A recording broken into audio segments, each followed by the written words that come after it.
ಇಂದಿನಿಂದ 5 ದಿನ ವಿಶೇಷ ವಿಧಾನಸಭಾ ಅಧಿವೇಶನ ಆರಂಭ ಆಗಲಿದ್ದು ಇವತ್ತು ಜಂಟಿ ಅಧಿವೇಶನವನ್ನು ಉದ್ದೇಶಿಸಿ ರಾಜ್ಯಪಾಲರು ಭಾಷಣ ಮಾಡಬೇಕಿತ್ತು. ಆದರೆ ಸರ್ಕಾರ ಸಿದ್ಧಪಡಿಸಿದ ಭಾಷಣದ ಪ್ರತಿಯಲ್ಲಿ 11 ಪ್ಯಾರಾಗಳನ್ನು ಬಿಡೋಕೆ ರಾಜ್ಯಪಾಲರು ಸೂಚಿಸಿದ್ದಾರೆ. ಇಲ್ಲದೇ ಇದ್ರೆ ಭಾಷಣ ಮಾಡೋಕೆ ಬರಲ್ಲ ಅಂತ ಹೇಳಿದ್ದಾರೆ. ಇನ್ನು ಆ ಬಳಿಕ ಕಾನೂನು ಸಚಿವ ಎಚ್.ಕೆ. ಪಾಟೀಲ್ ರಾಜ್ಯಪಾಲರನ್ನ ಭೇಟಿ ಮಾಡಿ ಮಾತಾಡಿದ್ರು. ನಂತರ ಸಿಎಂ ನಿವಾಸಕ್ಕೆ ಭೇಟಿ ಕೊಟ್ಟು ಕಾನೂನು ವಿಚಾರಗಳ ಬಗ್ಗೆ ಚರ್ಚೆಯನ್ನು ನಡೆಸಿದ್ರು. ಆ ಬಳಿಕ ಮಾತನಾಡಿದ ಕಾನೂನು ಸಚಿವರು, ಕೆಲವು ಮಾರ್ಪಾಡಿಗೆ ಮಾತ್ರ ಸಮ್ಮತಿ ಕೊಟ್ಟಿದ್ದೀವಿ. ಮನ್ರೇಗಾ ವಿಚಾರವನ್ನ ಯಾವುದೇ ಕಾರಣಕ್ಕೂ ಕೈಬಿಡಲ್ಲ.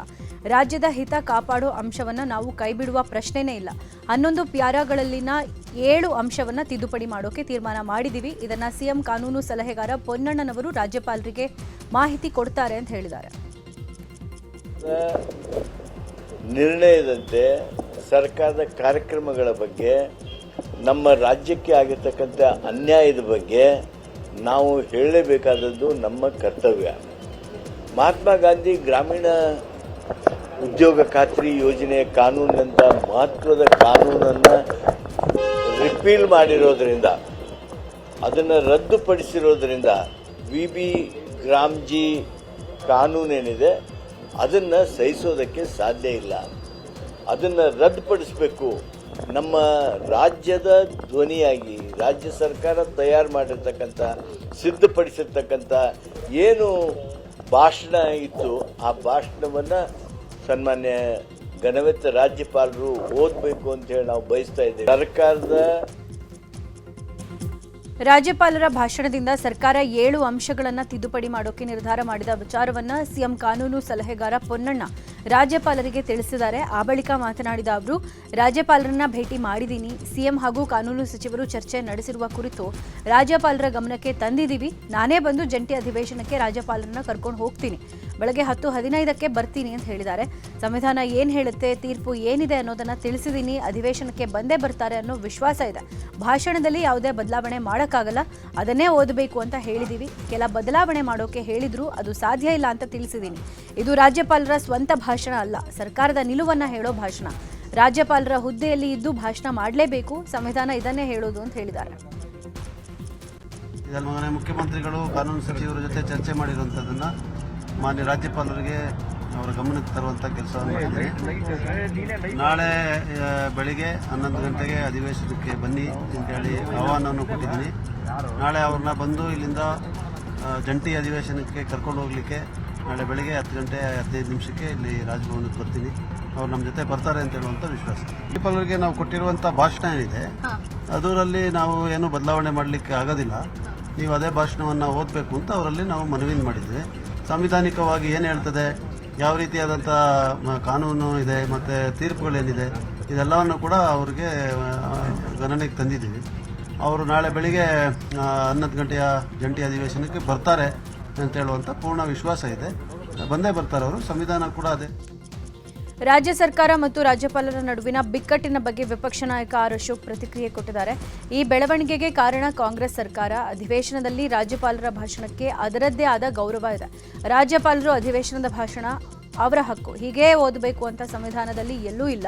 ಪ್ರಧಾನಮಂತ್ರಿ ರಾಷ್ಟ್ರಪತಿ ಬಗ್ಗೆ ಕೀಳು ಭಾಷೆಗೆ ಅವಕಾಶ ಇಲ್ಲ. ಸಿದ್ದರಾಮಯ್ಯ ಏಕವಚನದಲ್ಲಿ ಮಾತಾಡ್ತಾರೆ, ಇಲ್ಲಿ ಹಾಗಾಗಲ್ಲ. ಗವರ್ನರ್ ಮುಖಾಂತರ ಹೇಳಿಸೋ ಅವಕಾಶ ಯಾರಿಗೂ ಇಲ್ಲ ಅಂತ ಹೇಳಿದ್ರು. ಗವರ್ನರ್ಗೆ ವಿವೇಚನಾ ಅಧಿಕಾರ ಇದೆ. ಅವರು ಕೇಂದ್ರ ಮತ್ತು ರಾಜ್ಯ ಸರ್ಕಾರದ ಮಧ್ಯೆ ಸೇತುವೆಯಾಗಿ ಕೆಲಸ ಮಾಡಬೇಕಾಗಿದೆ. ಆ ಜವಾಬ್ದಾರಿಯನ್ನ ಅವರು ನಿರ್ವಹಿಸ್ತಾ ಇದ್ದಾರೆ. ಗವರ್ನರ್ಗೆ ಏನು ಬರೆದು ಕೊಟ್ಟಿದ್ದೀರಾ? ಈಗಾಗಲೇ ಗವರ್ನರ್ ಅವರು ಸಲಹೆ ಕೊಟ್ಟಿದ್ದಾರೆ, ಈ ಅಂಶಗಳನ್ನು ತೆಗೀರಿ ಅಂತ. ನಿಮಗೆ ಸುಲಲಿತವಾಗಿ ನಡಿಬೇಕು ಅಂತ ಹೇಳಿದ್ರೆ ಅದನ್ನು ತೆಗೆದುಕೊಡಿ. ಅದರಿಂದ ಏನು ನೀವು ಕೇಂದ್ರ ಸರ್ಕಾರನ, ಪ್ರಧಾನಮಂತ್ರಿನ ಟೀಕೆ ಮಾಡಿಬಿಟ್ರೆ ನಿಮ್ಗೇನು ಬರ್ತದೆ? ನಿಮ್ಮ ಸೋನಿಯಾ ಗಾಂಧಿ ಮೆಚ್ಚುಗೆ ಮಾಡ್ಬೋದು, ರಾಹುಲ್ ಗಾಂಧಿ ಮೆಚ್ಚುಗೆ ಮಾಡ್ಬೋದು. ಅದನ್ನು ಮಾಡಿ ನೀವು ಸಂತೆಗೆ ಹೋಗಿ ಯಾವುದಾದ್ರೂ ಒಂದು ನಡೀತದೆ, ನೆಲಮಂಗಲದಲ್ಲೋ ಎಲ್ಲೋ ಒಂದು ಕಡೆ ಮೈಸೂರಲ್ಲೋ ಸಂತೆ ನಡೀತದೆ, ಅಲ್ಲೋಗಿ ನಿಂತ್ಕೊಂಡು ಭಾಷಣ ಮಾಡಿ ಸಂತೆಯಲ್ಲಿ. ನಿಮ್ಮನ್ನು ಯಾರು ಕೇಳ್ತಾರೆ? ಅದನ್ನು ಗವರ್ನರ್ ಬಾಯಲ್ಲಿ, ನಿಮ್ಮ ಸಂತೆ ಭಾಷಣವನ್ನು ಗವರ್ನರ್ ಬಾಯಲ್ಲಿ ಓದಿಸುವಂಥ ಪ್ರಯತ್ನವನ್ನು ಮಹಾತ್ಮ ಗಾಂಧಿ ಉದ್ಯೋಗ ಖಾತ್ರಿ ಯೋಜನೆ ಹೆಸರು ಬದಲಾವಣೆ ಖಂಡಿಸಿ ಯಾದಗಿರಿ ಜಿಲ್ಲೆ ವಡಗೇರ ತಾಲೂಕು ಪಂಚಾಯತ್ ಎದುರು ಪ್ರತಿಭಟನೆ ಮಾಡಲಾಗಿದೆ. ಉದ್ಯೋಗ ಖಾತ್ರಿ ಉಳಿಸಿ ಜಿ ರಾಮ್ಜಿ ಅಳಿಸಿ ಎಂಬ ಘೋಷವಾಕ್ಯದೊಂದಿಗೆ ಪ್ರತಿಭಟನೆಯನ್ನು ಮಾಡಲಾಗಿದೆ. ತಾಲೂಕು ಪಂಚಾಯತ್ ಕಚೇರಿ ಬಂದ್ ಮಾಡಿ ಕಚೇರಿ ಎದುರೇ ಕಾರ್ಮಿಕರು ಧರಣಿಯನ್ನು ಕುಳಿತಿದ್ದಾರೆ. ಜೊತೆಗೆ ಕಾರ್ಮಿಕರ ಬೇಡಿಕೆ ಈಡೇರಿಸುವಂತೆಯೂ ಕೂಡ ಆಗ್ರಹಿಸಿದ್ದಾರೆ. ಇಲ್ಲದಿದ್ದರೆ ಉಗ್ರ ಹೋರಾಟ ನಡೆಸುವುದಾಗಿ ಕಾರ್ಮಿಕರು ಎಚ್ಚರಿಕೆಯನ್ನು ಕೊಟ್ಟಿದ್ದಾರೆ. ಶಿಡ್ಲಘಟ್ಟದ ಪೌರಾಯುಕ್ತಿಗೆ ಬೆದರಿಕೆ ಹಾಕಿದ ಪ್ರಕರಣ ಸಂಬಂಧ ದೂರು ದಾಖಲಾಗಿ ವಾರ ಕಳೆದರೂ ಈವರೆಗೆ ಕಾಂಗ್ರೆಸ್ ಮುಖಂಡ ರಾಜೀವ್ ಗೌಡರ ಬಂಧನ ಆಗಿಲ್ಲ. ಈ ಮಧ್ಯೆ ಚಿಂತಾಮಣಿ ಕೋರ್ಟ್ನಲ್ಲಿ ರಾಜೀವ್ ಗೌಡನ ಬೇಲ್ ಅರ್ಜಿ ವಿಚಾರಣೆ ನಡೆಯಲಿದೆ. ಇನ್ನು ಎಫ್ಐಆರ್ ರದ್ದು ಕೋರಿ ರಾಜೀವ್ ಗೌಡ ಸಲ್ಲಿಸಿದ ಅರ್ಜಿ ವಿಚಾರಣೆ ನಿನ್ನೆ ಹೈಕೋರ್ಟ್ನಲ್ಲಿ ನಡೆದಿದೆ. ಎರಡೂ ಕಡೆಯ ವಾದ ಪ್ರತಿವಾದ ಆಲಿಸಿರುವ ಹೈಕೋರ್ಟ್ ಇವತ್ತು ಆದೇಶ ಪ್ರಕಟ ಮಾಡಲಿದೆ. ರಾಜೀವ್ ಗೌಡ ಪರ ಹಿರಿಯ ವಕೀಲ ವಿವೇಕ್ ಸುಬ್ಬಾರೆಡ್ಡಿ ವಾದ ಮಾಡಿದರು. ಗದಗದ ಲಕ್ಕುಂಡಿಯಲ್ಲಿ ನಡೀತಾ ಇರುವಂತಹ ಉತ್ಖನನ 7ನೇ ದಿನಕ್ಕೆ ಕಾಲಿಟ್ಟಿದೆ. ಇಂದು ಸಹ 35ಕ್ಕೂ ಹೆಚ್ಚು ಕಾರ್ಮಿಕರು ಈಗಾಗಲೇ ಗುರುತಿಸಿದ ಸ್ಥಳದಲ್ಲಿ ಉತ್ಖನನ ಮಾಡಲಿದ್ದಾರೆ. ಇನ್ನು ನಿನ್ನೆ ನಾಗರಹಾವಿನ ಚಿತ್ರ ಇರುವಂತಹ ಕಲ್ಲು ಪತ್ತೆಯಾಗಿತ್ತು. ಅಲ್ಲದೆ ಮೂಳೆಗಳು, ಮಣ್ಣಿನ ಮಡಿಕೆ ಪತ್ತೆಯಾಗಿತ್ತು. ಇವೆಲ್ಲವನ್ನ ಪುರಾತತ್ವ ಅಧಿಕಾರಿಗಳು ಸಂಗ್ರಹಿಸಿ ಪರಿಶೀಲನೆ ಮಾಡುತ್ತಿದ್ದಾರೆ.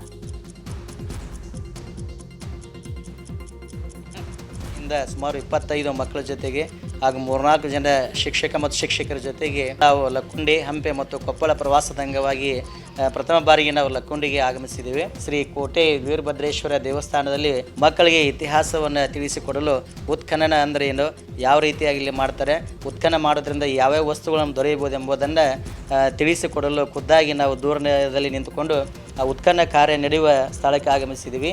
ಅಲ್ಲಿ ಉತ್ಖನನ ಮಾಡೋದನ್ನು ಮಕ್ಕಳು ಕೂಡ ವೀಕ್ಷಣೆಯನ್ನು ಮಾಡಿದರು. ಈಗ ಒಂದು ಜಗತ್ತಿನ ಇತಿಹಾಸ ಮತ್ತು ಸ್ಥಳೀಯವಾಗಿ ಈ ಲಕ್ಕುಂಡಿ ಇತಿಹಾಸವನ್ನು ತಿಳಿಯಲು ಬಹಳಷ್ಟು ಅನುಕೂಲವಾಯಿತು. ನಮಗೆ ಚಿಕ್ಕಬಳ್ಳಾಪುರ ಜಿಲ್ಲೆಯಲ್ಲಿ ಕೋಚಿಮುಲ್ ವಿಭಜನೆ ಬಳಿಕ ಚಿಮುಲ್ ಚುನಾವಣೆ ಮೊದಲ ಬಾರಿ ನಡೀತಾ ಇದೆ. ಇವತ್ತು ನಾಮಪತ್ರ ಸಲ್ಲಿಕೆಗೆ ಕೊನೆಯ ದಿನಾಂಕ ಆಗಿದೆ. ಇವರಿಗೆ 40 ಅಭ್ಯರ್ಥಿಗಳು ನಾಮಪತ್ರ ಸಲ್ಲಿಕೆ ಮಾಡಿದ್ದು, ಇವತ್ತು ಸಹ ಹಲವರು ನಾಮಪತ್ರ ಸಲ್ಲಿಕೆ ಮಾಡಲಿದ್ದಾರೆ. ಇನ್ನು ಚಿಮುಲ್ ಚುನಾವಣೆ ಫೆಬ್ರವರಿ 1ರಂದು ಚಿಕ್ಕಬಳ್ಳಾಪುರ ನಗರದ ಜೂನಿಯರ್ ಕಾಲೇಜ್ ಆವರಣದಲ್ಲಿ ನಡೆಯಲಿದೆ. ಜೆಡಿಎಸ್ ಯುವ ನಾಯಕ ನಿಖಿಲ್ ಕುಮಾರಸ್ವಾಮಿಗೆ ಇವತ್ತು ಹುಟ್ಟುಹಬ್ಬದ ಸಂಭ್ರಮ. ಈ ಹಿನ್ನೆಲೆ ಚನ್ನಪಟ್ಟಣದಲ್ಲಿ ಜೆಡಿಎಸ್ ಕಾರ್ಯಕರ್ತರು ಪ್ರಸಿದ್ಧ ಶ್ರೀ ಕೆಂಗಲ್ ಆಂಜನೇಯನಿಗೆ ಪೂಜೆ ಸಲ್ಲಿಸಲಿದ್ದಾರೆ. ಜೆಡಿಎಸ್ ಮುಖಂಡರು, ಕಾರ್ಯಕರ್ತರು ಪೂಜೆಯಲ್ಲಿ ಭಾಗವಹಿಸಲಿದ್ದಾರೆ. ನಂತರ ಚನ್ನಪಟ್ಟಣ ಸಾರ್ವಜನಿಕ ಆಸ್ಪತ್ರೆಯಲ್ಲಿ ರೋಗಿಗಳಿಗೆ ಹಣ್ಣು ಹಂಪಲು ವಿತರಣೆ ಮಾಡಲಿದ್ದಾರೆ. ಹಾಸನದಲ್ಲಿ ಜನವರಿ 24ರಂದು ಜನತಾ ಸಮಾವೇಶ ನಡೆಯಲಿದೆ. ಸಮಾವೇಶಕ್ಕೆ ಬೃಹತ್ ವೇದಿಕೆ ಸಿದ್ಧವಾಗ್ತಾ ಇದೆ. ಇನ್ನು ಕೇಂದ್ರ ಸಚಿವ ಎಚ್.ಡಿ. ಕುಮಾರಸ್ವಾಮಿ, ಜೆಡಿಎಸ್ ಮುಖಂಡ ಶಾಸಕ ಎಚ್.ಡಿ. ರೇವಣ್ಣ ಸ್ಥಳಕ್ಕೆ ತೆರಳಿ ಜೆಡಿಎಸ್ ಜನತಾ ಸಮಾವೇಶದ ಸಿದ್ಧತೆಯನ್ನು ಪರಿಶೀಲನೆ ಮಾಡಿದರು. ಇದೇ ವೇಳೆ ವೇದಿಕೆಯ ದಿಕ್ಕು, ವಾಸ್ತು ಬಗ್ಗೆಯೂ ಕೂಡ ಎಚ್ಡಿಕೆಗೆ ರೇವಣ್ಣ ಮಾಹಿತಿಯನ್ನು ಕೊಟ್ಟಿದ್ದಾರೆ. ಇದೇ ವೇಳೆ ಪ್ರತಿಕ್ರಿಯೆ ಕೊಟ್ಟಿರುವಂತಹ ಎಚ್ಡಿಕೆ, ಜೆಡಿಎಸ್ ಪಕ್ಷದ ಬೆಳ್ಳಿ ಹಬ್ಬದ ಅಂಗವಾಗಿ ಸಮಾವೇಶ ಮಾಡ್ತಾ ಇದ್ದಾವೆ. ಕಾಂಗ್ರೆಸ್ ಹಾಸನ ಜಿಲ್ಲೆಯಲ್ಲಿ 2 ಸಮಾವೇಶವನ್ನು ಮಾಡಿತ್ತು. ಜೆಡಿಎಸ್ ಮುಗಿಸ್ಲಿಕ್ಕೆ ಕಾಂಗ್ರೆಸ್ ಹೋರಾಡ್ತಾ ಇದೆ, ಆದರೆ ಅದು ಸಾಧ್ಯವಿಲ್ಲ. ಎಚ್ಡಿಡಿ ರಾಜಕಾರಣ ಆರಂಭ ಆಗಿದ್ದು ಹಾಸನ ಜಿಲ್ಲೆಯಿಂದ, ಅದಕ್ಕೆ ಕಾರಣ ಜಿಲ್ಲೆಯ ಜನರು ಅಂತ ಹೇಳಿದರು. ಜಿಲ್ಲೆಯಿಂದ ಇವತ್ತೇನು ಸಂಘಟನೆಗೆ ಚಾಲನೆಯನ್ನು ಹೊಸದಾಗಿ 2028 ವಿಧಾನಸಭೆ ಚುನಾವಣೆ ಇರ್ಬೋದು ಮತ್ತು ಹಲವಾರು ಸ್ಥಳೀಯ ಸಂಸ್ಥೆ ಚುನಾವಣೆಗಳಿಗೆ ಈ ಒಂದು ಪವಿತ್ರವಾದಂಥ ಪುಣ್ಯಭೂಮಿ ಅಂತಕ್ಕಂಥದ್ದು ನಮ್ಮ ಕುಟುಂಬಕ್ಕೆ ವಿಶೇಷವಾಗಿ, ನಮ್ಮ ಕುಟುಂಬ ಅಂದರೆ ಜನತಾದಳದ ಕುಟುಂಬ. ನಮ್ಮ ಕುಟುಂಬ ಅಂದರೆ ಬರೀ ನಮ್ಮ ಕುಟುಂಬ ಅಂದರೆ ದೇವೇಗೌಡರು ಮಕ್ಕಳದಲ್ಲ. ಜನತಾದಳದ ಕುಟುಂಬ ಏನಿದೆ, ಈ ಕುಟುಂಬದ ಸಂಘಟನೆಗೆ ಇವತ್ತು ಚಾಲನೆ ಕೊಡ್ತಕ್ಕಂಥದ್ದಕ್ಕೆ ಒಂದು ಸಂದೇಶ ಕೊಡ್ತಕ್ಕಂಥ ಉಡುಪಿ ಪರ್ಯಾಯದ ಸಂದರ್ಭದಲ್ಲೇ ಉಡುಪಿಯ ಜಿಲ್ಲಾಧಿಕಾರಿ ಸ್ವರೂಪ ಅವರು ಆರ್ಎಸ್ಎಸ್ ಧ್ವಜವನ್ನು ಸಾರ್ವಜನಿಕವಾಗಿ ಹಿಡಿದು ವಿವಾದಕ್ಕೆ ಕಾರಣ ಆಗಿದ್ದಾರೆ. ಈ ಬಗ್ಗೆ ಪರಿಷತ್ ವಿಪಕ್ಷ ನಾಯಕ ಛಲವಾದಿ ನಾರಾಯಣಸ್ವಾಮಿ ಪ್ರತಿಕ್ರಿಯೆ ಕೊಟ್ಟಿದ್ದಾರೆ. ಅನೇಕ ಧಾರ್ಮಿಕ ಕಾರ್ಯಕ್ರಮ ನಡೆಯುತ್ತೆ, ಇಸ್ಲಾಂ ಕಾರ್ಯಕ್ರಮ ನಡೆಯುವಾಗ ಇಸ್ಲಾಂ ಬಾವುಟ ಹಾರಿಸ್ತಾರೆ, ಹಾಗಂತ ಅವರನ್ನ ಹಿಡಿಬೇಡಿ ಅಂತ ಹೇಳಕ್ಕಾಗುತ್ತಾ? ಕಾನೂನು ಏನು ಹೇಳುತ್ತೆ ಗೊತ್ತಿಲ್ಲ, ಆದರೆ ಕಾಂಗ್ರೆಸ್ ನಾಯಕರ ಕುಚೋದ್ಯ ಅಂತೂ ಇದೆ. ಹಿಂದೂ ಧರ್ಮದ ಧ್ವಜ ಹಿಡಿದವರ ವೋಟ್ ಬೇಡ ಅಂತ ಹೇಳ್ತೀರಾ ಅಂತ ಪ್ರಶ್ನೆ ಮಾಡಿದ್ದಾರೆ. ಡಿಸಿ ಭಗವಧ್ವಜ ಹಿಡಿದ ಬಗ್ಗೆ ದೂರು ನೀಡಿರುವ ವಿಚಾರದ ಬಗ್ಗೆ ಎಂಎಲ್ಸಿ ಸಿಟಿ ರವಿ ಕೂಡ ಆಕ್ರೋಶ ಹೊರಹಾಕಿದ್ದಾರೆ. ಇಸ್ಲಾಮಿನ ಕಾರ್ಯಕ್ರಮ ನಡೆಯಬೇಕಾದ್ರೆ ಇಸ್ಲಾಂ ಬಾವುಟನ ಆಡಿಸ್ತಾರಲ್ಲಿ, ಅದನ್ನು ಯಾರು ಮುಟ್ಟಬಾರದು ಅಂತಂದ್ರೆ ಅರ್ಥ ಇಲ್ಲ. ಪ್ರತಿಯೊಬ್ಬ ವ್ಯಕ್ತಿ ನಾವು ಜನ್ಮ ತಗೊಂಡಾಗ ಯಾವುದೋ ಒಂದು ಧರ್ಮದಲ್ಲಿ ತಗೊಂಡಿರ್ತೇವೆ. ಅದರಿಂದಾಗಿ ಅದನ್ನ ಮುಟ್ಟಿ ಚಾಲನೆ ಕೊಟ್ಟಿದ್ದು ತಪ್ಪು ಅನ್ನೋದಾದ್ರೆ ಕಾನೂನು ಏನ್ ಹೇಳ್ತದೆ ನನಗೆ ಗೊತ್ತಿಲ್ಲ, ಆದ್ರೆ ಈ ರೀತಿಯ ಅಪಾದನೆ ಮಾಡಿ ಅದನ್ನು ದೊಡ್ಡ ಒಂದು ವಿಷಯವಾಗಿ ಮಾಡ್ತಿರ್ತಕ್ಕಂಥದ್ದು ಅದು ಕಾಂಗ್ರೆಸ್ ನಾಯಕರ ಕುಚೋದ್ಯತೆ ನಾನು ಹೇಳಲಿಕ್ಕೆ ಬಯಸ್ತೇನೆ. ಹಂಗಿದ್ದ ಮೇಲೆ ಇನ್ನು ಮೇಲೆ ಯಾರು ಕೂಡ ಇನ್ನೊಂದು ಧರ್ಮದ ಭಾವದ ಹಿಡಿದು ಮಾಡಬಾರದು ಅಂತ ಕಾಂಗ್ರೆಸ್ ಕಟ್ಟಡ ತರ್ತದ. ಒಂದು ಕಾಂಗ್ರೆಸ್ಸಿಗರ ಹಿಂದೂ ವಿರೋಧಿ ಮಾನಸಿಕತೆಯನ್ನು ತೋರಿಸುತ್ತೆ. ಭಗವದ್ಧ್ವಜ ಅಂದರೆ ನಿಷೇಧಿತ ಧ್ವಜನಾ? ಏನಾರು ಭಗವದ್ಧ್ವಜ ಪಾಕಿಸ್ತಾನದ ಧ್ವಜದ ಥರ ಕಂಡುಬಿಡ್ತಾ ಕಾಂಗ್ರೆಸ್ನವರಿಗೆ? ಭಗವ ಅಂದರೆ ಒಂದು ತ್ಯಾಗದ ಸಂಕೇತ, ಭಗವ ಅಂದರೆ ಒಂದು ಶೌರ್ಯದ ಸಂಕೇತ. ಭಗವದ್ಧ್ವಜ ಇವತ್ತಿನವರೆಗೂ ಜಗತ್ತಿನಲ್ಲಿ ಭಯೋತ್ಪಾದಕರನ್ನು ಸೃಷ್ಟಿ ಮಾಡಿಲ್ಲ. ಭಗವದ್ಧ್ವಜ ಸೃಷ್ಟಿ ಮಾಡಿರೋದು ಸಂತರನ್ನ, ಭಗವದ್ಧ್ವಜ ಸೃಷ್ಟಿ ಮಾಡಿರೋದು ತ್ಯಾಗಜೀವಿಗಳನ್ನು, ಭಗವದ್ಧ್ವಜ ಸೃಷ್ಟಿ ಮಾಡಿರೋದು ಶೌರ್ಯದ ಪರಾಕಾಷ್ಠೆಯನ್ನು ಮೆರೆದಂಥ ಶಿವಾಜಿ ಅಂತವ್ರನ್ನ ಸೃಷ್ಟಿ ಮಾಡಿದೆ. ಭಗವದ್ಧ್ವಜ ಹಿಡ್ಕೊಳ್ಳೋದು ಅಪರಾಧ ಅಲ್ಲ. ಕಾಂಗ್ರೆಸ್ಸಿಗೆ ಅದೊಂದು ರೀತಿಯ ಒಂದು ಮಾನಸಿಕತೆ ಬಂದ್ಬಿಟ್ಟಿದೆ, ಕೆಟ್ಟ ಕಾಯಿಲೆ ಅದು. ಆ ಹಿಂದೂ ವಿರೋಧಿ ಮಾನಸಿಕತೆಯನ್ನು ಈ ರೀತಿ ವ್ಯಕ್ತಪಡಿಸುತ್ತೆ. ರಾಯಚೂರು ಜಿಲ್ಲೆ ದೇವದುರ್ಗ ಕ್ಷೇತ್ರದ ಶಾಸಕಿ ಜಿ ಕರೆಮ್ಮ ನಾಯಕಿಗೆ ಮರಳು ದಂಧೆಕೋರರ ಬೆದರಿಕೆ ಹಾಕಿರುವಂತಹ ಆರೋಪ ಕೇಳಿಬಂದಿದೆ. ಈ ಪ್ರಕರಣದ ಬಗ್ಗೆ ರಾಯಚೂರಿನಲ್ಲಿ ಸಚಿವ ಎನ್ಎಸ್ ಬೋಸರಾಜು ಪ್ರತಿಕ್ರಿಯೆಯನ್ನು ಕೊಟ್ಟಿದ್ದಾರೆ. ಪ್ರಕರಣಕ್ಕೆ ಸಂಬಂಧಪಟ್ಟಂತೆ ಜಿಲ್ಲಾಡಳಿತ ಹಾಗೂ ಪೊಲೀಸ್ ಇಲಾಖೆ ಕಟ್ಟುನಿಟ್ಟಿನ ಕ್ರಮ ತೆಗೆದುಕೊಳ್ಳುತ್ತೆ. ರಾಜ್ಯದಲ್ಲಿ ಕಾನೂನು ಸುವ್ಯವಸ್ಥೆ ಸರಿಯಾಗಿದ್ದು ಮರಳು ಮಾಫಿಯಾದ ವಿಚಾರದಲ್ಲೂ ಕೂಡ ಸರ್ಕಾರ ಹಾಗೂ ಜಿಲ್ಲಾಡಳಿತ ಸೂಕ್ತ ರೀತಿಯಲ್ಲಿ ಕ್ರಮ ವಹಿಸಲಿದೆ ಅಂತ ಹೇಳಿದ್ದಾರೆ. ರಾಜ್ಯದಲ್ಲಿ, ರಾಷ್ಟ್ರದಲ್ಲಿ ಅಲ್ಲಲ್ಲಿ ಅಹಿತರ ಘಟನೆಗಳು ನಡೀತಿರ್ತವೆ. ಸೊ ಈ ಸ್ಯಾಂಡ್ ಮ್ಯಾಪಿ ಸಹಿತ ಅದೇ ರೀತಿಯಾಗಿರ್ತಕ್ಕಂಥದ್ದು ಹಿಂದಿನಿಂದ ನಾವು ನೋಡ್ತಾ ಇದ್ವಿ. ಅದರಲ್ಲಿ ಕೆಲವು ಭಾಗಗಳಲ್ಲಿ ಹೆಚ್ಚಾಗ್ತಾಯಿದೆ. ಈಗಾಗಲೇ ಅದರ ಬಗ್ಗೆ ಜಿಲ್ಲಾಡಳಿತ ಉತ್ತಮ ರೀತಿಯಲ್ಲಿ ಈಗಾಗಲೇ ಅಧಿಕಾರಿಗಳಿಗೆ ಕಟ್ಟುನಿಟ್ಟಾದ ಆದೇಶ ಕೊಟ್ಟಿದ್ದಾರೆ. ಅಲ್ಲಿರ್ತಕ್ಕಂಥ ಪೊಲೀಸ್ ಇಲಾಖೆ ಜಿಲ್ಲಾ ಅಧಿಕಾರಿಗಳಿರ್ಬೋದು, ಯಾವುದೇ ರೀತಿಯಾದಂಥ ಆ ರೀತಿಯಾದಂಥ ಚಟುವಟಿಕೆಗಳಿಗೆ ಅವಕಾಶ ಇಲ್ಲ. ಮತ್ತು ಯಾರಿಗೂ ತೊಂದರೆ ಆಗಲಾರದೆ ಎಲ್ಲರಿಗೂ ರಕ್ಷಣೆ ಕೊಡ್ತಕ್ಕಂಥ ಪ್ರಯತ್ನ ಈ ಸರ್ಕಾರ ಸದಾ ಕಾಲದಲ್ಲಿ ಮಾಡ್ತಂಥ ಮಾತನ್ನು ಈ ಸಂದರ್ಭದಲ್ಲಿ ಜಿಲ್ಲಾಡಳಿತ ಮಾಹಿತಿ ಇದ್ದಾರೆ. ಈಗ ಅವರು ಕಟ್ಟುನಿಟ್ಟಾದಂಥ ರೀತಿಯಲ್ಲಿ ಕ್ರಮ ತೆಗೆದುಕೊಳ್ಳಿಕ್ಕೆ ಆಗಲೇ ಸಿದ್ಧರಾಗಿದ್ದಾರೆ. ರಾಜ್ಯದಲ್ಲಿ ಯಾವುದೇ ಶಾಸಕರ ಮೇಲೆ ಬೆದರಿಕೆ ಹಾಕೋದನ್ನು ಸಹಿಸಲ್ಲ ಅಂತ ಸ್ಪೀಕರ್ ಖಾದರ್ ಎಚ್ಚರಿಕೆಯನ್ನು ಕೊಟ್ಟಿದ್ದಾರೆ. ಬೆದರಿಕೆ ಹಾಕಿದವರಿಗೆ ಸೂಕ್ತ ಕ್ರಮ ಕೈಗೊಳ್ಳಲಿಕ್ಕೆ ಪೊಲೀಸರಿಗೆ ಸೂಚನೆಯನ್ನು ನೀಡ್ತೇವೆ ಅಂತ ಹೇಳಿದರು. ಯಾವುದೇ ಶಾಸಕರದ್ದು ಜನಪ್ರತಿನಿಧಿ ಮೇಲೆ ಯಾರ ಬೆದರಿಕೆ ಹಾಕೋದು ಅಥವಾ ಎದುರಿಸೋದು ಇದನ್ನು ನಾವು ಖಂಡಿತ ಸಹಿಸಲಿಕ್ಕೆ ಹೋಗೋದಿಲ್ಲ. ಯಾರಾದರೂ ಕೂಡ ಅದರ ವಿರುದ್ಧ ಯಾರೇ ಆಗಿದ್ದು ಕೂಡ ಅಂಥ ವಿರುದ್ಧ ಕಟ್ಟುನಿಟ್ಟಿನ ಕ್ರಮ ತೆಗೊಳ್ಳಿಕ್ಕೆ ನಾವು ಇವತ್ತು ಪೊಲೀಸ್ ವ್ಯವಸ್ಥೆಗೆ ಹೇಳ್ತೇವೆ. ಅವರು ಸೂಕ್ತ ಕ್ರಮ ತಗೊಳ್ಳದಿದ್ದರೆ ಅವರ ಮೇಲೆ ಕ್ರಮ ತಗೊಳ್ಬೇಕನ್ನೋ ಸರ್ಕಾರಕ್ಕೆ ಇವತ್ತು ನಾನು ಹೇಳ್ತೇನೆ. ಅವರಿಗೆ ರಕ್ಷಣೆ ಕೊಡುವಂಥದ್ದು ಮತ್ತು ಆತ್ಮವಿಶ್ವಾಸ ಮತ್ತು ಸ್ವಾಭಿಮಾನದಲ್ಲಿ ಅವರ ಕ್ಷೇತ್ರದಲ್ಲಿ ಕೆಲಸ ಕೊಡುವ ಜವಾಬ್ದಾರಿ ಅದು ಎಲ್ಲ ಇಲಾಖೆಯ ಜವಾಬ್ದಾರಿ ಇದೆ. ಈಗ ಈ ಇದರಲ್ಲಿ ಬರಲಿಲ್ಲ. ಹಿಂದೊಮ್ಮೆ ನನಗೆ ಹೇಳಿದ್ದಾರೆ, ನಾನು ಅಲ್ಲಿ ಪೊಲೀಸ್ ಅಧಿಕಾರಿಗೆ ಮಾತಾಡಿದ್ದೇನೆ. ಮತ್ತು ದಾವಣಗೆರೆ ದಕ್ಷಿಣ ಕ್ಷೇತ್ರದ ಉಪಚುನಾವಣೆ ಟಿಕೆಟ್ ಅನ್ನು ತಮ್ಮ ಪುತ್ರ ಸಮರ್ಥ್ಗೆ ಕೊಡಬೇಕು ಅನ್ನುವ ಕೆಲವರ ಆಗ್ರಹದ ಬಗ್ಗೆ ಸಚಿವ ಎಸ್ ಮಲ್ಲಿಕಾರ್ಜುನ್ ಪ್ರತಿಕ್ರಿಯೆ ಕೊಟ್ಟಿದ್ದಾರೆ. ದಾವಣಗೆರೆಯಲ್ಲಿ ಮಾತಾಡಿರೋ ಅವರು, ನನ್ನ ಮಗ ಇನ್ನೂ ಯಂಗ್ ಇದ್ದಾನೆ, ಇನ್ನೂ ಟೈಮ್ ಇದೆ, ಇನ್ನೂ ಸಹೋದರ ಎಸ್ ಗಣೇಶ್ ಹೆಸರು ಕೂಡ ಮುನ್ನೆಲೆಯಲ್ಲಿದೆ, ಚುನಾವಣೆಗೆ ನಿಲ್ಲೋಕೆ ಇಂಟ್ರೆಸ್ಟ್ ಇದೆಯಾ ಅಂತ ಮಗನಿಗೆ ಕೇಳ್ತೀನಿ ಅಂತ ಹೇಳಿದ್ರು. ಗಂಗಾವತಿ ತಾಲೂಕಿನ ಚಿಕ್ಕ ಜಂತಕಲ್ನ ದಲಿತ ಕಾಲೋನಿಯ ಮಹಿಳೆಯರು ಶೌಚಾಲಯವಿಲ್ಲದೆ ರಸ್ತೆಯಲ್ಲಿ ಸೀರೆ ಕಟ್ಕೊಂಡು ಶೌಚಕ್ಕೆ ಹೋಗ್ತಾ ಇದ್ದಂಥ ಪ್ರಕರಣಕ್ಕೆ ರೆಸ್ಪಾನ್ಸ್ ಸಿಕ್ಕಿದೆ. ಈ ಬಗ್ಗೆ ಲೋಕಾಯುಕ್ತ ನ್ಯಾಯಮೂರ್ತಿ BS ಪಾಟೀಲರಿಂದ ಸ್ವಯಂ ಪ್ರೇರಿತ ದೂರು ದಾಖಲಾಗಿದೆ. ಗ್ರಾಮೀಣಾಭಿವೃದ್ಧಿ ಪಂಚಾಯಿತಿ ಇಲಾಖೆ ಅಧಿಕಾರಿ, ಗ್ರಾಮೀಣ ಕುಡಿಯುವ ನೀರು ಸರಬರಾಜು ಇಲಾಖೆ, ಜಿಲ್ಲಾ ಪಂಚಾಯಿತಿ ಸಿಇಒ ಸೇರಿದಂತೆ 11 ಜನರ ವಿರುದ್ಧ ದೂರು ದಾಖಲಾಗಿದೆ. ಲೋಕಾಯುಕ್ತ ಪೊಲೀಸ್ ಅಧೀಕ್ಷಕರು ತನಿಖೆ ಮಾಡಿ ವರದಿ ನೀಡಲಿಕ್ಕೆ ಲೋಕಾಯುಕ್ತರು ಸೂಚನೆಯನ್ನು ಕೊಟ್ಟಿದ್ದಾರೆ. ಈ ಕುರಿತು ನ್ಯೂಸ್ 18 ವರದಿಯನ್ನು ಮಾಡಿತ್ತು.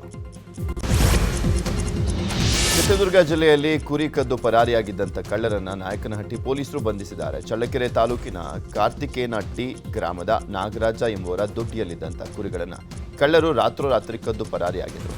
ಈ ಸಂಬಂಧ ಪ್ರಕರಣ ದಾಖಲಿಸಿಕೊಂಡಿದ್ದಂಥ ನಾಯಕನಹಟ್ಟಿ ಪೊಲೀಸರು ಚಿಕ್ಕುಳ್ಳಾರ್ತಿಯ ಸಣ್ಣ ಬಂಗಾರಯ್ಯ, ಮಲ್ಲೂರಹಳ್ಳಿ ಮೂಲದ ರವಿಕುಮಾರ ಹಾಗೂ ರಾಜಣ್ಣ, ಚಳ್ಳಕೆರೆ ಗಾಂಧಿನಗರದ ಭಾಷಾ ಎಂಬ ಆರೋಪಿಗಳನ್ನು ಬಂಧಿಸಿದ್ದಾರೆ.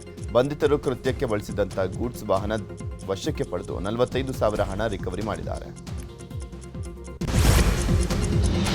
ಮನೆಗಳ್ಳತನ ಪ್ರಕರಣವನ್ನು ಒಂದೇ ದಿನದಲ್ಲಿ ಪೊಲೀಸರು ಭೇದಿಸಿರೋ ಘಟನೆ ಹಾವೇರಿ ಜಿಲ್ಲೆಯ ಹಾನಗಲ್ ತಾಲೂಕಿನ ಆಡೂರು ಠಾಣಾ ವ್ಯಾಪ್ತಿಯಲ್ಲಿ ನಡೆದಿದೆ. ಜನವರಿ 19ರಂದು ಸೋಮಾಪುರ ಗ್ರಾಮದ ಬಸವರಾಜ್ ಎನ್ನುವವರ ಮನೆಯ ಹಿಂದಿನ ಬಾಗಿಲು ಮುರಿದು ಕಳ್ಳತನ ಮಾಡಲಾಗಿದ್ದು, ಒಟ್ಟು 13,69,000 ಬೆಲೆ ಬಾಳುವ ಬಂಗಾರ ಸೇರಿದಂತೆ ಬೆಳ್ಳಿ ಆಭರಣಗಳು ಕಳ್ಳತನ ಆಗಿತ್ತು. ಆಡೂರು ಪೊಲೀಸ್ ಠಾಣೆಯ ಪಿಎಸ್ಐ ಶರಣಪ್ಪ ನೇತೃತ್ವದಲ್ಲಿ ಕಾರ್ಯಾಚರಣೆ ನಡೆಸಿ ಆರೋಪಿಯನ್ನ ಹೆಡೆಮುರಿ ಕಟ್ಟಲಾಗಿದೆ. ಬಂಧಿತ ಆರೋಪಿಯನ್ನ ಅದೇ ಗ್ರಾಮದ ಶರಣಪ್ಪ ಅಂತ ಗುರುತಿಸಲಾಗಿದೆ. ಸಿಎಂ ಸಿದ್ದರಾಮಯ್ಯ ವಿರುದ್ಧದ ಮೂಡಾ ಸೈಟ್ ಹಗರಣದ ಬಿ ರಿಪೋರ್ಟ್ ಭವಿಷ್ಯ ನಿರ್ಧಾರವಾಗಲಿದೆ. ಬಿ ರಿಪೋರ್ಟ್ ಬಗ್ಗೆ ಇಂದು ಜನಪ್ರತಿನಿಧಿಗಳ ವಿಶೇಷ ಕೋರ್ಟ್ ಆದೇಶವನ್ನು ಮಾಡಿದೆ. ಮೂಡಾ ಬಿ ರಿಪೋರ್ಟ್ ಪ್ರಶ್ನಿಸಿ ಸ್ನೇಹಮಯಿ ಕೃಷ್ಣ ಅರ್ಜಿಯನ್ನು ಸಲ್ಲಿಸಿದ್ರು. ಅರ್ಜಿ ವಿಚಾರಣೆ ನಡೆಸಿ ಆದೇಶ ಕಾಯ್ದಿರಿಸಿದ ಕೋರ್ಟ್ ಇಂದು ಆದೇಶ ಪ್ರಕಟ ಮಾಡುವಂತ ಸಾಧ್ಯತೆ ಇದೆ. ಶಿವಮೊಗ್ಗ ಜಿಲ್ಲೆಯ ತೀರ್ಥಹಳ್ಳಿಯಲ್ಲಿ ಕೈಗಾರಿಕಾ ಘಟಕಗಳನ್ನು ಸ್ಥಾಪನೆ ಮಾಡುವಂತೆ ಆಗ್ರಹಿಸಿ ಉಪವಾಸ ಸತ್ಯಾಗ್ರಹ ನಡೆಸಲಾಗ್ತಾ ಇದೆ.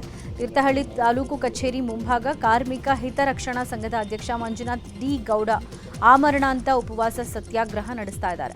ನನ್ನ ಜೀವ ಹೋದ್ರೂ ಪರವಾಗಿಲ್ಲ, ಸಂಸದರು ಸ್ಥಳಕ್ಕೆ ಬರಲೇಬೇಕು ಅಂತ ಆಗ್ರಹಿಸುತ್ತಿದ್ದಾರೆ. ಜನಗಳು ಬಂದು ಹೋಗ್ತಾ ಇದ್ದಾರೆ. ಆದರೂ ನಮ್ಮ MLA ಸಾಹೇಬ್ರು ಇರ್ಬೋದು, ಮತ್ತು ಕಿಮ್ಮ ರತ್ನಾಕರ್ ಇರ್ಬೋದು,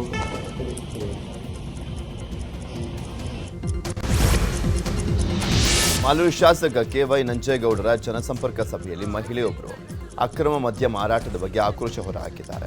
ಸಂತೆಹಳ್ಳಿ ಗ್ರಾಮದಲ್ಲಿ ಆಡಳಿತದ ನಡೆ ಗ್ರಾಮದ ಕಡೆಗೆ ಕಾರ್ಯಕ್ರಮದಲ್ಲಿ ಶಾಸಕರು ಜನರ ಅಹವಾಲವನ್ನು ಸ್ವೀಕರಿಸ್ತಾ ಇದ್ರು. ಈ ವೇಳೆ ಮಹಿಳೆಯೊಬ್ಬರು ಮಾಲೂರು ಮಂಗಾಪುರ ಗ್ರಾಮದಲ್ಲಿ 10 ಚಿಲ್ಲರೆ ಅಂಗಡಿಗಳಲ್ಲಿ ಅಕ್ರಮವಾಗಿ ಮದ್ಯ ಮಾರಾಟವನ್ನು ಮಾಡ್ತಾ ಇದ್ದಾರೆ ಅಂತ ಆಕ್ರೋಶವನ್ನು ವ್ಯಕ್ತಪಡಿಸಿದ್ದಾರೆ. ಶಾಸಕ ನಂಜೇಗೌಡ ಪೊಲೀಸರನ್ನ ಕರೆದಾಗ ಮಹಿಳೆ ಆಕ್ಷೇಪ ವ್ಯಕ್ತಪಡಿಸಿದ್ರು. ಪೊಲೀಸರು ಕರೆದಾಗ ಬರ್ತಾರೆ, ಬಂದ್ರೆ 2,000 ಹಣ ತೆಗೆದುಕೊಂಡು ಹೋಗ್ತಾರೆ ಹೊರತು ಕ್ರಮ ಕೈಗೊಳ್ಳೋದಿಲ್ಲ ಅಂತ ದೂರಿದ್ದಾರೆ. ಮಂಗಾಪುರ ಎಲ್ಲಿ ಮಾಡ್ತಾರೆ? ಯಾರೋ ಒಂದು ಅಂಗಡಿಯವನು ಎಲ್ಲ 10 ಅಂಗಡಿ ಇದೆ, 10 ಅಂಗಡಿಗಳಲ್ಲೂ ಎಲ್ಲ ಸೀಲ್ ಮಾಡ್ತಾರೆ. ಬೆಳಗ್ಗೆ 4 ಗಂಟೆಗೆ ಓಪನ್ ಮಾಡ್ತಾರೆ ಸರ್, 4 ಗಂಟೆಯಿಂದ ಕುಡಿತಾರೆ. ನೈಟ್ 12 ಗಂಟೆಗೆ ಫೋನ್ ಮಾಡಲಿ ಸಾರಿ ತಂದು ಕೊಡ್ತಾರೆ ಸರ್. ಮಂಗಾಪುರ ಅಂತ ವರ್ಷಕ್ಕೆ ಯಾವುದೂ ಇಲ್ಲ ಸರ್.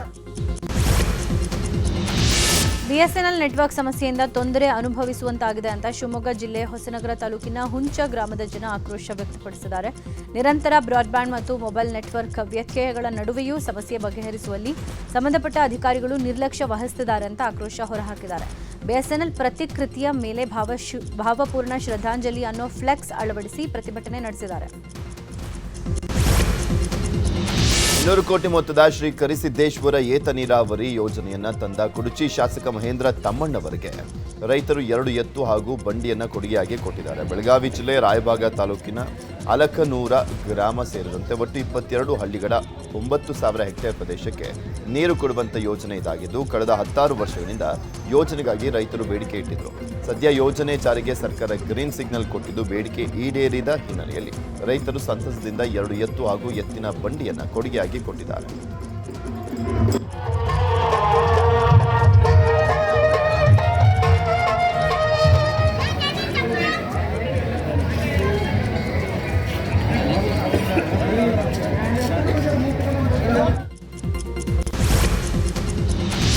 ಕೊಪ್ಪಳ ಜಿಲ್ಲೆಯಲ್ಲಿ ಪ್ರವಾಸೋದ್ಯಮ ಅಭಿವೃದ್ಧಿ ಸಾಧ್ಯತೆ ಕುರಿತು ಕೇಂದ್ರ ಸರ್ಕಾರ ರಾಜ್ಯದ ಬ್ಲಾಗರ್, ಇನ್ಫ್ಲೂಯೆನ್ಸರ್ ಹಾಗೂ ಟೂರ್ ಆಪರೇಟರ್ಗಳೊಂದಿಗೆ 3 ದಿನಗಳ ಅನ್ವೇಷಣೆ ಮಾಡ್ತಾ ಇದೆ. ಕೊಪ್ಪಳ ಜಿಲ್ಲೆಯ ಕಿನಾಳಕಲೆ, ಆನೆಗುಂದಿ, ಅಂಜನಾದ್ರಿ, ಇಟಗಿ, ಮಹಾದೇವ ದೇವಾಲಯ ಸೇರಿದಂತೆ ಹಲವು ಪ್ರವಾಸಿ ತಾಣಗಳ ಅಭಿವೃದ್ಧಿಗೆ ಕೇಂದ್ರ ಪ್ರವಾಸೋದ್ಯಮ ಇಲಾಖೆ ಕಾರ್ಯಕ್ರಮವನ್ನು ಆಯೋಜನೆ ಮಾಡಿದೆ.